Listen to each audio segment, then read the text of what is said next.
Hey friend, welcome to She Said, She Said. Here on this podcast, I'm joining forces with top-notch guests to share life and career lessons, always with an eye toward insight, inspiration, and the drivers that help us build influence. I'm Laura Cox Kaplan. I've spent 3 decades mastering the art of influence. Whether you're starting a business, raising money for a cause, advocating for a promotion, or running your own household, understanding the different levers of influence will increase your chances of success, whatever your goals may be. Listening to She Said podcast may just be the smartest, most efficient investment you can make in you. Hey friend, welcome to the show. October is Breast Cancer Awareness Month. So to recognize the occasion, I'm sharing a refreshed encore episode that I recorded with Ambassador Nancy Brinker. Nancy, for those who don't know, is the undisputed leader in the global fight against breast cancer. Her passion and creativity brought the disease out from the shadows and into our collective consciousness with the creation of the Susan G. Komen Foundation, named for her sister, and Race for the Cure. Today, finding a cure has become much more possible, in large part because of Nancy Brinker's tremendous efforts. Nancy actually joined me from her home in Florida back in 2019, and we recorded the conversation that follows there. There are many important dimensions to Nancy's story, and there's so much that we can learn from her journey. Her dedication to others is incredibly inspiring.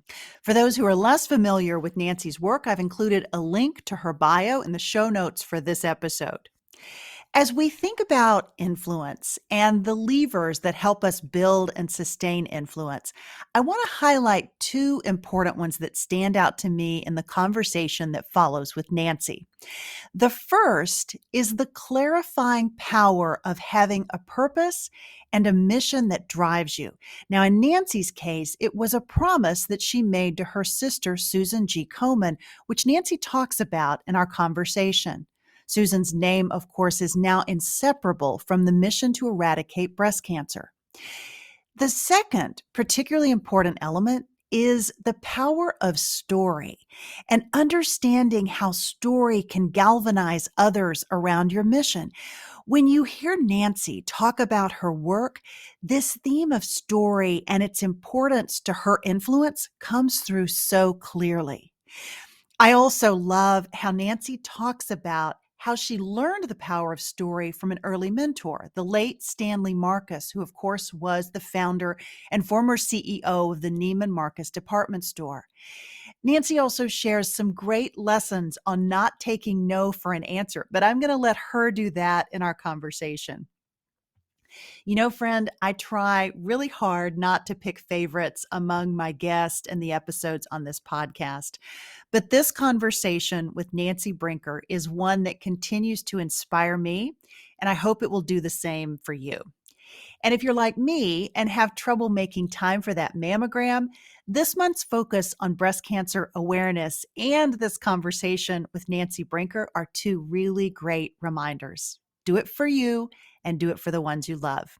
In the meantime, here is my encore conversation with the amazing Ambassador Nancy Brinker. Nancy, welcome to She Said, She Said. Thank you. I'm so honored. I've listened to it. I think the name is so novel, and congratulations to you. Thank you. Thank you very, very much. Your leadership on behalf of women around the world is incredibly inspiring, and I was so excited to come here today and meet you here in Palm Beach to have this conversation. So happy you're here. Thank you. Thank you very much. Take me back to where this started. You made a promise to your sister. Talk about sort of how Susan G. Komen got started. Well, first of all, she was the most wonderful sister I could ever have imagined, and my only sister. And when I say this, I truly mean it. I'd take back everything, any award I've ever given, anything, to have her in my life again for a day. That's how much I loved her. And it's hard to describe it because I still get a little emotional about it. But, she was 33 years old. Actually, she was more like 30 when she started having breast problems, that is, benign lumps and things like that. But the day that she called and said, Nan, this is something different, I was working in Texas in my first job, and she was living in our hometown of Peoria, Illinois. And I jumped on a plane. I went to be with her, and I knew when I got off, my father's face was so sad, and I knew it was cancer. I just knew it.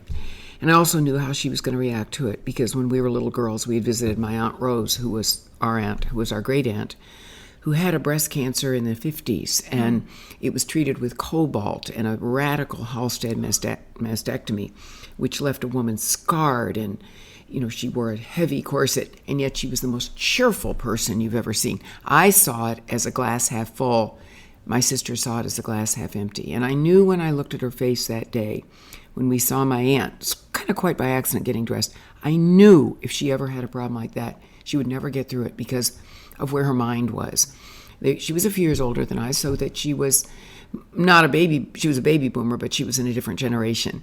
Anyway, when she developed the disease, there was very little really good integrated care in Peoria, Illinois. So she wanted to stay there because she loved our family doctor. Finally, she has the biopsy, and it wasn't that it was a bad surgeon, it was that his ideas were not formed, in that we didn't really know what breast cancer was. We had actually no knowledge of what a tumor consists of, what the prevention, or rather early detection would be for a disease like cancer. But also, they had no idea of the causes, the genetic part, none of that was known. It was cut, burn, or, a poison. And we had chemotherapy, we had radiation, but they were rudimentary, and all patients were treated alike. If you had disease that had progressed, and they thought that hers had not, you were basically carpet bombed with a lot of chemotherapy, and almost everyone was given the same sort of formula, if you will. It was months before we could get her to go to a cancer center because she was so afraid. They did surgery, they did some reconstruction. It was not the right thing to do. Years later, I found out that she was BRCA positive, as I am, which is a very, very accurate gene mutation, which would tell you that you are at high risk for breast cancer. So finally, we got her to MD Anderson, and it wasn't good. By the time she got there, they had one of the only breast centers in the United States. She really only lived another 18 months. How long was that between her diagnosis and... Probably about 15 months. And it was very, very long to wait, even after surgery, to start with the chemotherapy and all that. And I'm not sure she ever would have survived it even then, although I held really bitter feelings in my heart for the surgeon for a long time, long since forgotten. But it's easy to blame other people. And she really was a trooper. She was amazing and had at least 9 cycles of very heavy-duty chemotherapy. None of it worked. She never had any good news. And it was sort of back and forth and back and forth. And finally, when it was clear she was dying, she looked at me one day, and she would never say, when I die. She used to say, when I get better, Nanny, I want you to do something with me. And I said, what? Anything. And this was literally a few weeks before she died. She said, I want you to promise me that we will work to make sure that nobody ever is sick with breast cancer again or dies from it. And children just shouldn't lose their mothers. And I said, of course, I'll promise. I'll be there, and I'll be doing it right with you. And she's the mother of 2 children. And mother of 2 children. And at that moment, when a person you love so much, and I loved my sister, she was so wonderful to me. She really was like a second mother. I was the tomboy in the family, and I always had to do kind of the dirty work. She truly was the beauty queen, and sweet to me, though. She understood how to motivate me, was to be nice, and I'd do anything for her that I could, which I did. And anyway, but it was so devastating to lose her, and I'm still not over it, and my father never recovered. And to see a person you love so dearly shrink away so young and die like that so painfully, and there was nothing we could do. And so the few things I knew that really bothered her, A, that we didn't know enough about the disease, B, that there weren't enough therapies. And every time we'd go back there and had the most wonderful physician, a man named George Blumenshine, he did everything, and they did everything at MD Anderson in those days. But it was way too late. Yeah. We were to learn later. It was the pain and the agony that we all watched and knew how, and yet she always had a smile on her face, always still helping other people. She was a great volunteer. She was beautiful, a model. Everyone loved her. And yet I saw things that were painful to me. One was people in our hometown thought it was contagious, still in those days, in 1978, 79. Betty Ford had breast cancer in 1974, and people watched on TV as President Ford threw her a football as she was moving around, never ever seen before on TV. And you couldn't say the words breast in public, in radio, TV, film. You could not use the word breast. Newspaper for sure. So you could see where we were in terms of communication. Yeah. And so I promised her this, and because when you love someone so much, you promise whatever you can in their moments. And when she died, devastating, as I already said. But after about a year, and I had then married a wonderful man about 4 months after she died named Norman Brinker, who was inspirational himself in teaching me how to market things, how to build things. He was building and had built already a very large restaurant company and was on his way into a second one. Also, my father was very, very bright in what he used to do. He was a real estate developer and a great salesman at one time. My mother was a full-time volunteer always, and there wasn't a week that went by that we didn't have to go with her to deal with homeless issues, the Red Cross, our local temple, whatever it was, we had to go with her. And she taught us, both our parents did, that to whom much is given, much is expected, and if not now, when, to help. And we lived in that kind of community. People helped everybody else. So about 6 months after I married Norman, and we were very happy, he had lost his wife, Little Mo Connolly, the famous tennis player in those days, young player, who died of ovarian cancer when she was 34.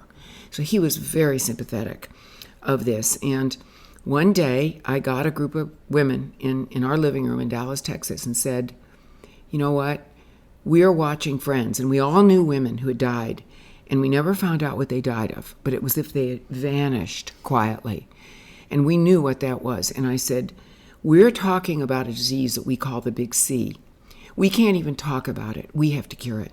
I promised my sister, I'm going to devote my life to it. I don't expect each of you to have to do what I'm going to do, but I want you to, if you want to, I want you to come for the journey because each of you is valuable. One of them was Kay Hutchison, wow. And others like that, and Laura Bush. Yeah. Laura Bush signed 800 invitations. You know, that's hard to do every day. Absolutely. For our big events. We had a wonderful group that day in Dallas, Texas, in our living room. And that started Susan G. Komen Foundation for Breast Cancer Research, for awareness, research, and education. And talk about where the idea for, you started with a race. Right. Right? Well, yeah. Really creative approach. Lots of organizations are doing that now, but right. Those are sort of copying the actions that you took at the time. Why a race? How did you come up with this concept? Because, Laura, I found out that after we couldn't use the word breast in any of our ads, and people wouldn't even come to our event if the word breast was on the invitation, and men wouldn't let their wives join the committee. Oh my gosh. So you can imagine, and these are very educated people, leaders in the community. And I thought to myself, okay, we have to somehow have something that brings people together who are survivors, some who aren't, who can talk, share a pleasant day, and bring together products, people, things that people feel good about. We have to do that. And I don't know quite how we'll do it, but I was turned down by so many people in the beginning, particularly women's companies. I would go and meet with the chair of a women's, I did with a bra company, a lingerie company one day, and was literally thrown out of her office. Oh my gosh. She said, we don't sell death and dying. We sell beauty and fashion. Young lady, the meeting's over. And I never heard anything like that. And I said, well, don't you think your customers are thinking? I'm not suggesting you talk about breast cancer, but I'm suggesting maybe a hang tag on a bra that would say, have you had a mammogram, as primitive as they were then? But she said, I told you the meeting's over. And I got up, Laura. I walked outside. This was in New York, in the apparel area, the area. Not much left of that today, but it was one of those New York days, cloudy, rainy. I couldn't find it. And I am crying my eyes out on the street. And I said to myself, I will never quit. I will never quit. I will find a way. We will find a way to talk about this and organize in a way that people want to be there. So I go home and we're sleeping one night. All of a sudden, I had this dream, and I saw Susie and her friends running. They were all in pink. That was her favorite color. They were running with swords, and they were running at something. And they were passionate, and you could feel it. And I thought to myself, they're running. They're racing. They're running. They want to cure this disease. They're running after something. So I woke up Norman. It was 3 a.m. or something. He said, what is it? I said, I think I figured out the name of this event. And we'd also met with a wonderful advertising agency, by the way, because we'd had our first event earlier, great big luncheon with Betty Ford, who came, and that really livened it up. But I realized if it was going to be grassroots, we had to have something that would bring people together. And I said, Norman, this is a race. It's a race of some kind. Women feel it's urgent. So anyway, went to a couple of this wonderful ad agency, and we muddled over it, and out of that meeting came the term Race for the Cure. And everyone said, on our little event committee, and 2 of my girlfriends came over one day while we were meeting on the next big luncheon we were organizing, and they said, they dragged me in the bathroom, and they said, Nancy, you can't do this. People are not going to turn out for anything. You saw what it was just to get our friends to this luncheon. Do you think people are going to turn out in we were going to do it at the Galleria, which had a giant parking lot. Do you think they're going to turn out for the Race for the Cure for breast cancer? Do you think their husbands are going to want them to do that? This was in about 1981. I said, well, we won't know unless we try, and I want to try it. And they said, you could disrupt our entire event. Here we are with a very successful big luncheon event. Now you want to do this, and you'll draw the volunteers away. We never can do it. I said, just give me a chance. I will bring dogs, cats, relatives. I promise I'll get people there. They reluctantly said, okay, race day came, and we drove up, and it was raining. It was drizzling. And I thought, oh no. But I got to the race site, my car, and I look, and all of a sudden, I see these people coming. And fortunately, there was a parking garage. And they all came out wearing their T-shirts. And at the time we started using little pink ribbons, we never got credit for the pink ribbon because we didn't know to, trademark it or whatever you do. Right. I realized, yep, these people want to talk about it. They want to know. They want to see other people who've had this. They want to be in a pleasant space. And we were giving away little favors. We were giving things away. We had some food sites there. We had music. And we were actually making it about an upbeat event, and people shared their stories. And they started walking, and we had 800 people who turned up for the first race. That first race. Yeah. Wow. And I said, this is it. And we even had, I think it was the first or the second year, we brought the first mammogram van to the site so they could see. See, by then, not so well developed, but fairly primitive mammography was developed. And this was the first technique that made people feel there was something they could do about finding the disease. Imagine the only other one was to wake up one day and find a big lump in your breast. So that really kicked it off. And then it wasn't very long, maybe a year or two later in Peoria, our hometown, they started a big Race for the Cure, which grew very fast. And it started popping up everywhere. And finally, by the time we had created about 24 races in different cities, we went to Washington. We said, we're never going to get anything done, no matter how much money we raise, unless we are in Washington making our members aware of the size of this disease and what they can do, and getting more money into research. Only about $25 million was going to research in those days. Wow.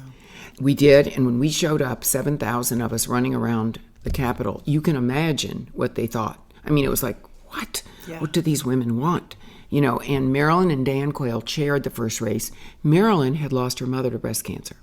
So it went like that, and it grew, and it grew, and it grew. Wow. Nancy, I have so many questions. But one that I think I haven't heard you talk about as much is your background, Right. right? So you were fueled by this passion and this love for your sister. Right. You've made her this promise. You want to fulfill this promise to her. You're motivated, you're committed, but having the skill sets to know where do you start with something like this? Talk about what you were doing. You were working, I know, in Dallas. Right. In your first big girl job, Right, essentially, exactly. out of college. Right. But what were you doing? I had some experience in broadcast journalism, but mostly the greatest place in my life where I learned all about marketing, not all, but a lot, was from the greatest teacher in America, then, today, always, who was Stanley Marcus. Mm-hmm. And I worked in the executive assistant program. And for those who don't know who Stanley Marcus who was the son of the founder of the store, Neiman Marcus, who was one of the most creative, hardworking merchants ever. When they tell me, I think Jeff Bezos is a genius, but before Jeff Bezos, there was Stanley Marcus, and he did all the same things they do on Amazon just by hand. It wasn't we didn't have computers. He taught us everything. Never stop selling. Only sell the best products you can find. Always be creative. Mix the merchandise. He told us so many things. Taught us and lived the principles. And every single day when you walked into the store, the counters looked different. Everything was changed. Everything was develop the aura you want to sell and never stop selling. Never miss an opportunity to sell something. And then that's where your business and your salary begins. So I took that to heart and learned so much of what he did, and I had the opportunity to work directly with him for only one reason. I'm bigger than most women, and we had one freight elevator. Let's be clear. Pretty big. and in those days, I was a lot bigger. I kind of looked like I was kind of heavy, but I was strong. And we had one freight elevator in the store, and I could carry 10 to 13 coats and suits on each arm, like this if I held up my arms, because we only had, and we needed to get those clothes up quickly to the fitting rooms. So one day I was on the elevator, all with my arms out. I looked like I can't even tell you what, and perspiring. And Mr. Stanley gets on the elevator, and I almost fainted. I thought, uh-oh. He really liked good-looking models and people who looked like Twiggy. In those days, that was the thin girls. And here I am looking kind of like, I'm not sure what, a firefighter. In uniform, I mean. Not that firefighters don't look good, but I was all decked out in my, like that. And tubbier than I should have been. And I thought, well, that's it. And he kept looking at my name tag, and I thought, So I went home and called my parents, and I said, Mom and Dad, I think I'm going to get fired. Mr. Stanley, he saw me on the elevator. I introduced myself today, but I could tell he didn't like what he saw. So sure enough, 2 days later, I get this call. Miss Goodman, which was my former name, yes, it's Mr. Stanley. Would you come to my office? I thought, uh-oh, this is it. He's going to fire me. I go to his office, and he said, Miss Goodman, I haven't met you, and why did you come here? And I said, well, to tell you the truth, Mr. Stanley, it wasn't because I fit in your clothes really well. It was because I'm fascinated with marketing, and I'm fascinated with how you've done it. He did a thing called the Fortnight, where he changed the store into a country every year. And the way your mind works and the way you sell things and have lasting affinity from your customers, I'm fascinated by that. Well, he was kind of smiling. And he said, well, I'd actually like you to do some projects for me. Would you be willing to do that? And I went, of course I would be. I'll do anything. And of course, in those days, we didn't have days off. We did, but nobody told us we had a day off. The HR department was about the size of a normal kitchen table, and there was one person and an assistant in it. So you had Sunday off. You knew the store was closed, but I never stopped. I learned don't stop selling. So I worked very hard every day, long hours, anything I needed to do. So that's really it. And he frequently gave young people who worked hard more opportunity. He understood who really had ambition. And they said to us when they hired us, we're looking for female executives. They were the only place I can remember at the time in Dallas. And there were other wonderful retail stores that I'm sure did the same thing. They were looking to promote women. He understood how important women were to his business, and he wanted more women leading. Talk about how you took those lessons that you learned from him and applied them to what you did at Susan G. Komen. Well, one that always sticks with me is no means maybe. In other words, if a customer tells you no, it doesn't mean they won't buy anything. Find something else. So always I thought about that. If you can't get people interested in this, then there is something. And think about it. Learn the customer well. Understand. Never stop contacting them. The personal touch being very important. That was one thing.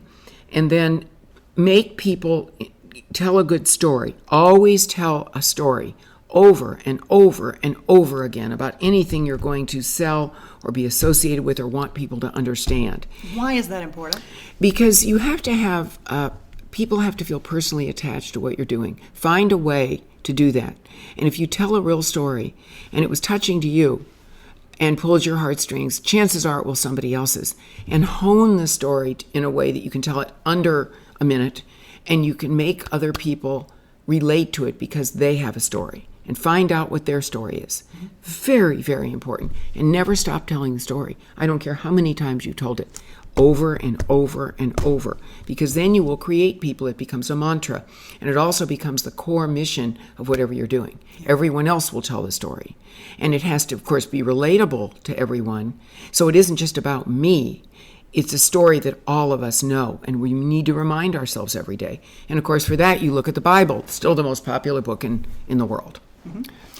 You are, by anybody's estimation, a genius in development, in raising money for this cause for which you are so passionate. But for so many women, asking for money, in particular, can be a real challenge.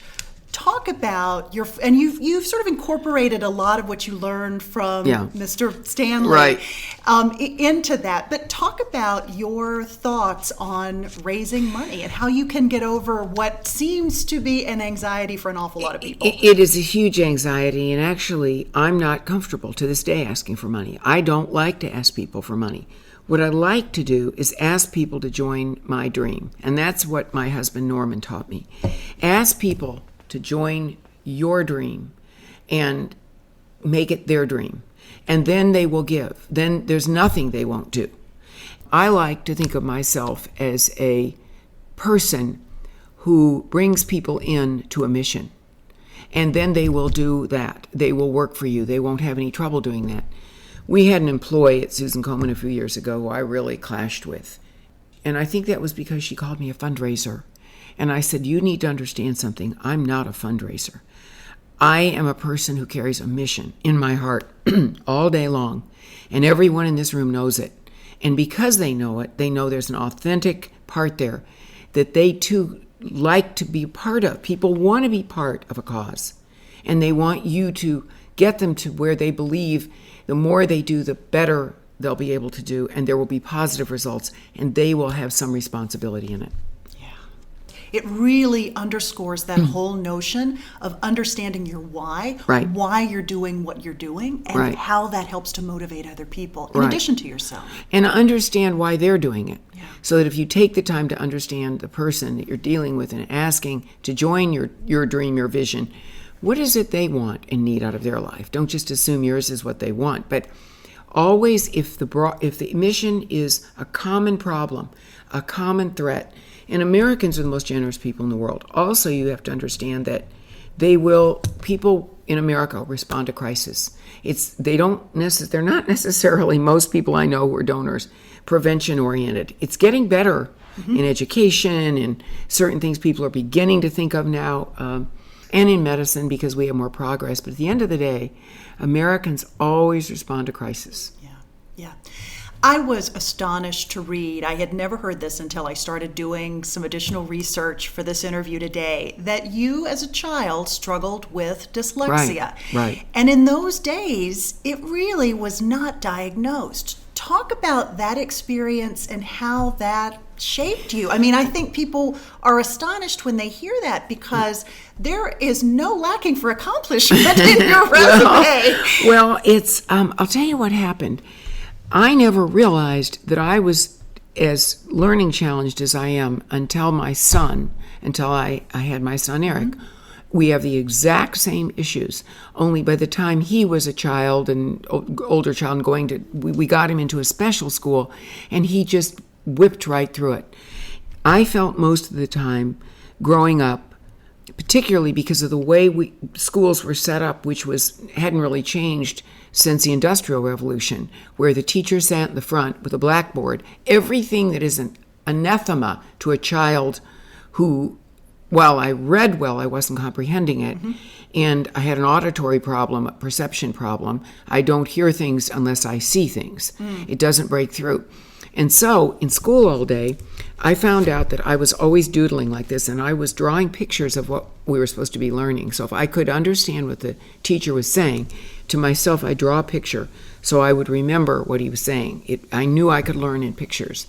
And then as I got older, I failed. I got great grades because I worked really hard and I memorized everything, but I didn't really comprehend it. Yeah. I knew what the answer was, but it was because I had a way of memorizing it.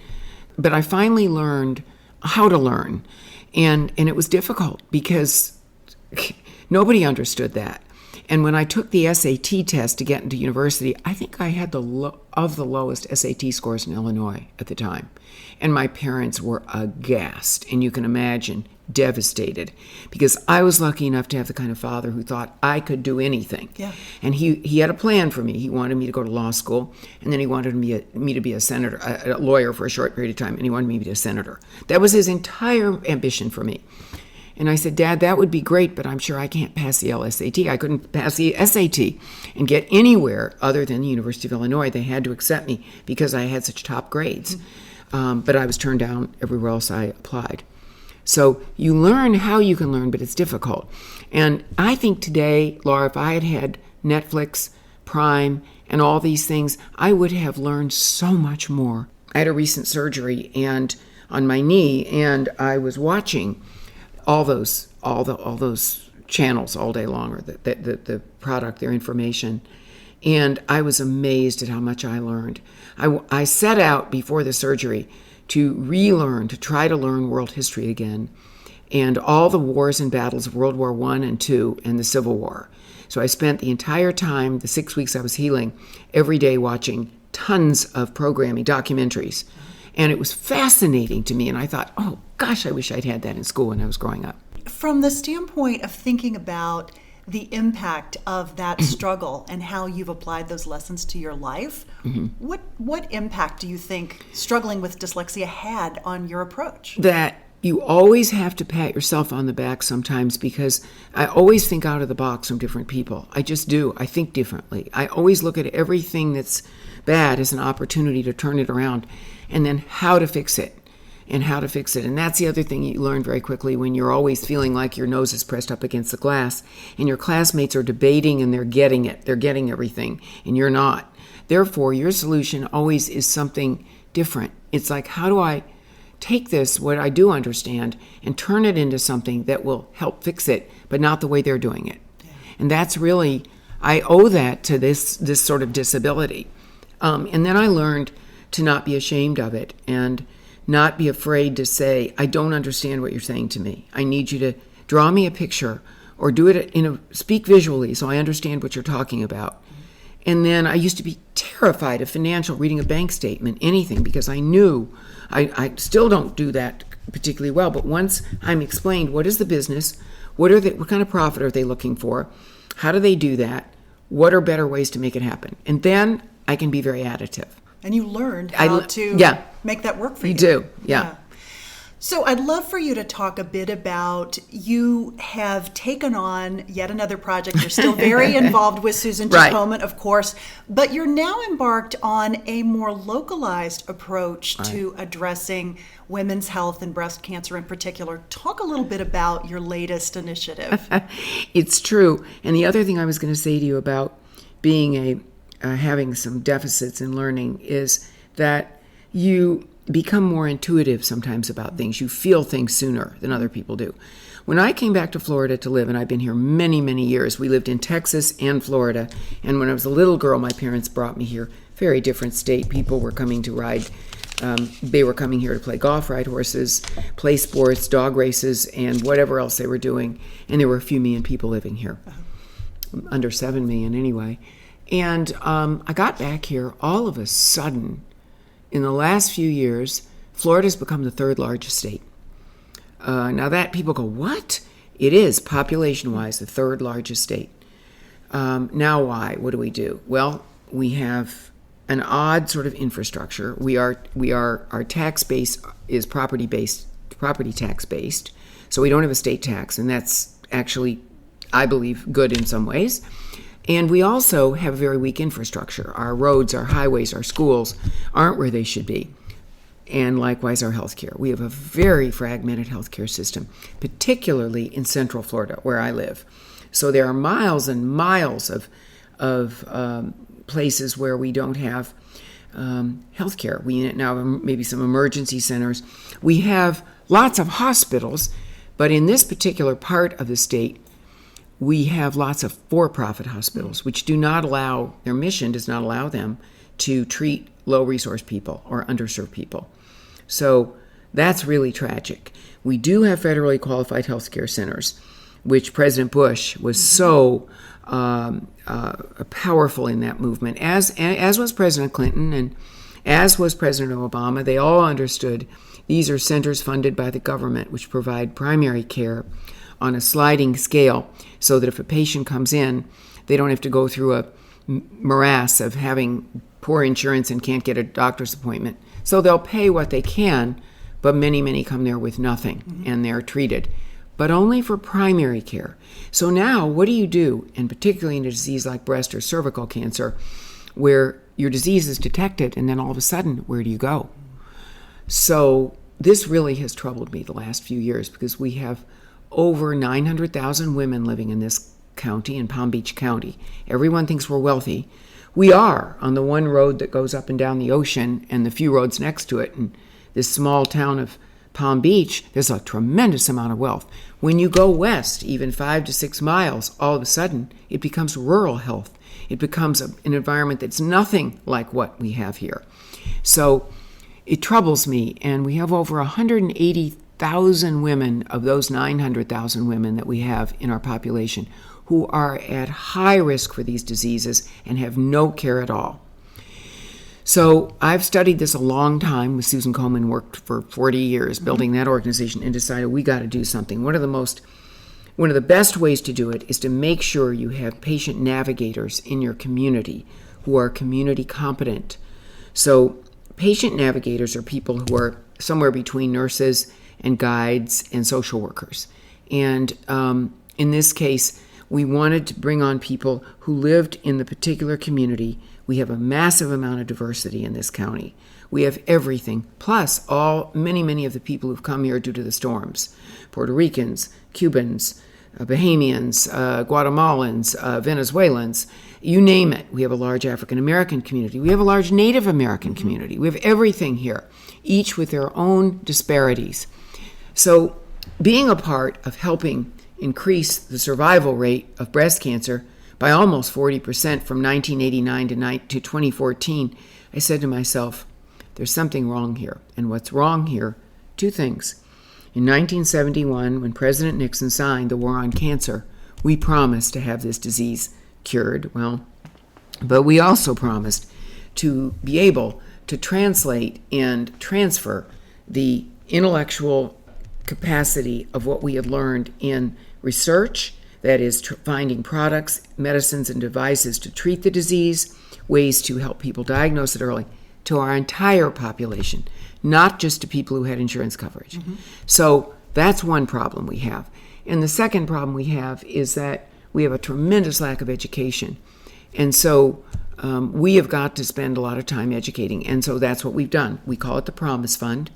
We've had great support in the first 2 years. We are totally granular in this. We're building a model, not another charity. It is a 501c3, but what we're doing is pairing navigators, and we find them in already working social agencies in the county. And we have lots of agencies. We have lots of wonderful organizations that are part of the United Way, part of the Community Foundation. But we figured we've got to find a way to address not just the prevention and detection of these diseases, because we now know that breast and cervical cancer are almost totally curable, found in stage 1 or 2.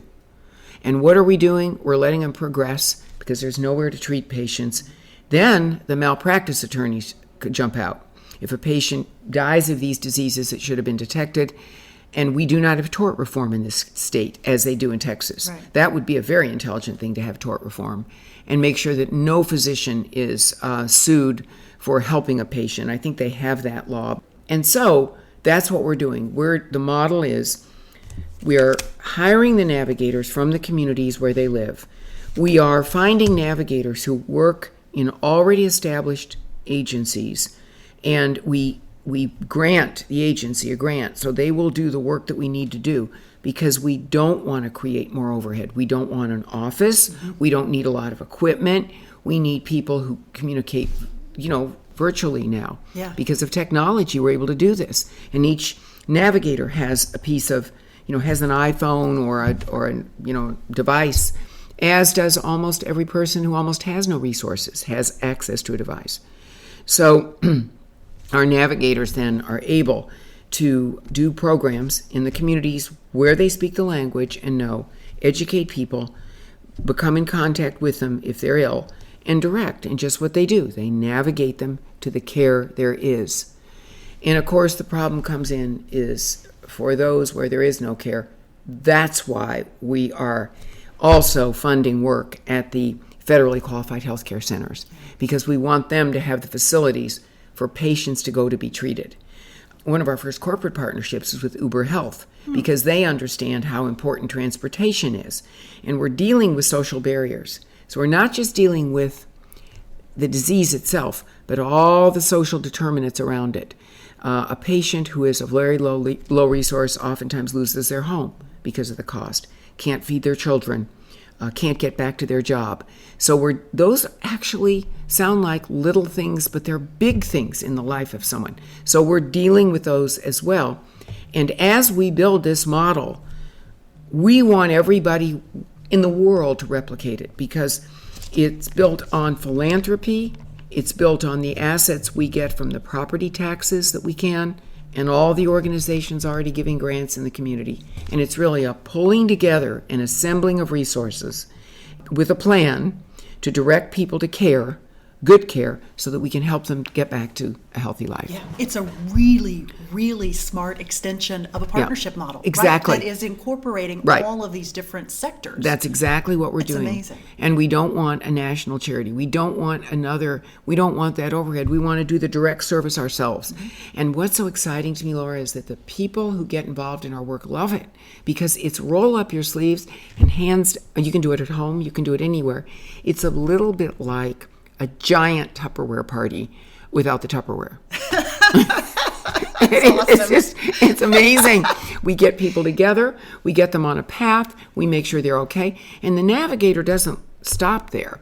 She keeps up with our lead navigator, a woman named Liliana Herrera herself, had breast cancer about 12 years ago, had to give up her car, her job, and her apartment so that she would fall in the below 200% poverty level so that she could be treated, because there was no other treatment allocation in our state.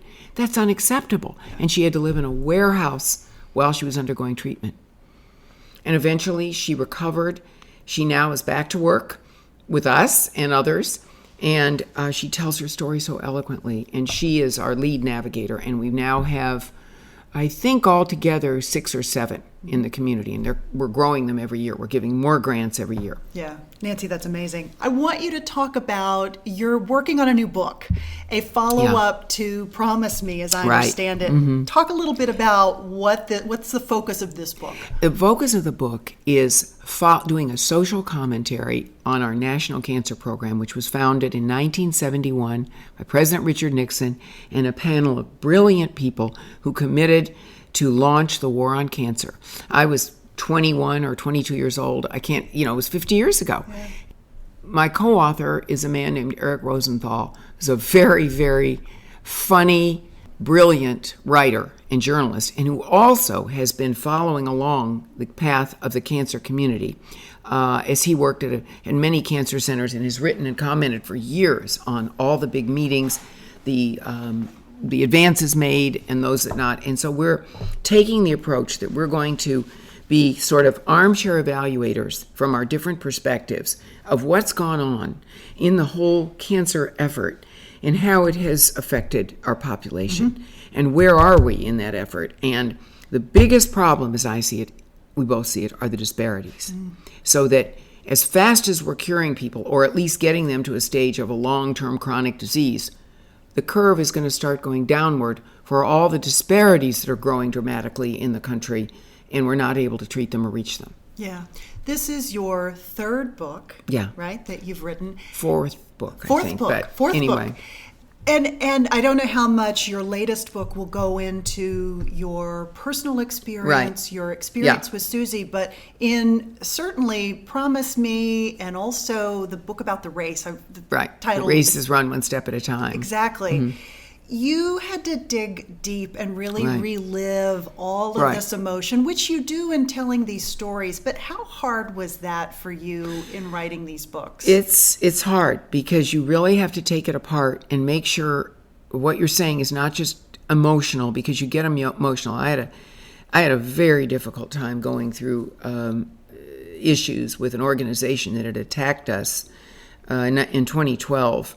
For wanting to change our granting structure of what we were doing. This was the Planned Parenthood controversy, and it was just very misunderstood. And it became political. Yeah. We had worked so hard to never be political, and they made it political. And it never was intended to be. It was intended to adapt resources to where we believe they needed to go. And unfortunately, in our own organization, people weren't listening to the messages we developed with them, and went counter to what we were talking about. But worse than that is it was members of the media who really exacerbated a terrible conflict. One woman in particular who, I know you're supposed to forgive people, but it's been very hard for me to forgive her for what she did, because media people are powerful. And when they say things and when they have a following and a political bent, it's difficult, and they made this extremely political, and it never was meant to be. We always knew when we started Susan Komen we couldn't be political. We didn't have the money to, and at the time Planned Parenthood had a massive war chest. The woman who was leading it, her mother had been the governor of Texas, and her husband is a member of a great labor union, so they knew how to do this, and it was traumatizing to us. It was horrifying to me that we would get caught up in something like that. And when we worked so hard to be apolitical. How did you deal with that? I cried a lot. I threw a lot of books on the floor, and I got very angry. And I finally learned that I had to preserve myself and stop all that anger to do something about it. So I didn't want to spend a whole time explaining it. We'd explained it. People didn't listen to it, or they distorted it. And I said, there is nothing more that can be done here. They won what they wanted, which was to position us as the lead in the war against women in President Obama's term, which was very sad. I liked the Obamas. He gave me the Medal of Freedom, and I was as honored as I could be. And I never understood why they allowed that to happen, or why Joe Biden allowed that to happen. He knew who we were. He knew who I was. And why would you do that? And so that you do harbor certain things that don't go away. And I'm not talking about a political attack here. Every relationship to me is personal. It's not political. Right.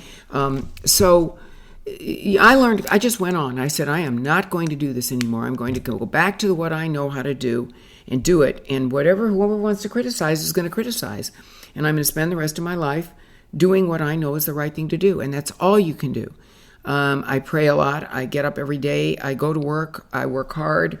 I just passed my 73rd birthday.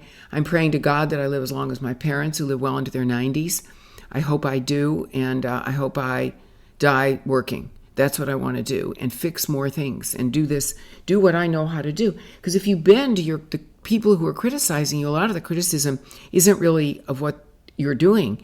It's either envy, or it's nastiness, or in the case of being a fairly moderate person politically, it's political. Right. And that should never make its way into, we're the world's most generous country, we always have been. If we destroy our private sector, either by becoming socialists or communists or whatever people are talking about now, and destroy capitalism, and Americans love to give and share. We're still, as de Tocqueville said, the most generous people on the face of the earth. Let's keep it like that. It's worked pretty well for people, and I do think there are things we can all fix about our community. And it starts in your own community. Right. It starts in your own community. And anybody who doesn't believe that is not thinking straight. Yeah, absolutely. Nancy, one final question. I ask everyone who comes on the podcast for a single piece of advice. It could be a life hack or maybe a mantra, something that maybe you wish you had known when you were younger, or something that you tell others who ask you for advice. What would be yours? There are two pieces of advice. One is something that was written by Lorraine Hansberry, the writer. It went something like this. If you are exceptional at all, or do something well, prepare to be very lonely. It's very, very lonely when you go down a path and all of a sudden, and I've never seen my own efforts, what I would consider truly successful, because as Madame Curie said, Marie Curie, who was the greatest influence in my life of someone I never got to meet. I never see what has been done. I only see what remains to be done. Mm-hmm. Focus on what remains to be done. It's always good to look back and say, gee, I did a good job. I got an A there. That was great. Or I'm still mad at this person. Forget it. Walk off and continue to know much remains to be done. And take your life really seriously, but try to have certainly a little more. I've had a wonderful life. I had a wonderful husband who unfortunately passed away. I have had wonderful people in my life, and thank God every day for every day you do have. And in that every day, that day you may have, and it may be your last, do something for someone else, no matter how small or so big. It's the only thing that will ever make you feel really, really good. That's my advice. It won't be a new dress, and it won't be a new whatever it is, or a vacation can make you feel good. But knowing in your heart and in your spirit, you help someone, there's no better feeling. Nancy, you are a treasure. Maybe not. Thank you for saying that. Thank you for being here. Thank you for sharing your perspective and your wisdom. It is incredibly inspiring. Thank you. And thank you for coming all this way to visit me. You're welcome anytime. Hey, friend. Thanks for joining me for this encore conversation with Ambassador Nancy Brinker. To learn a bit more about her and her incredible accomplishments, check out the show notes for this episode 165. As Nancy talked about in her journey, I hope you found great inspiration in her passion, her creativity, her use of story, and her incredible persistence, even in the face of those who either underestimated her or told her no, sometimes repeatedly.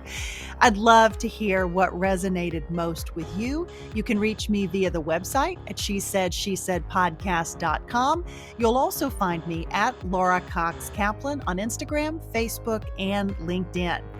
And if you have an extra minute, I would be so grateful for a nice review on iTunes. Those reviews help others who are looking for thoughtful, insightful content like this to find it. Take care. Have a great week. Go get that mammogram, and I'll talk to you again soon.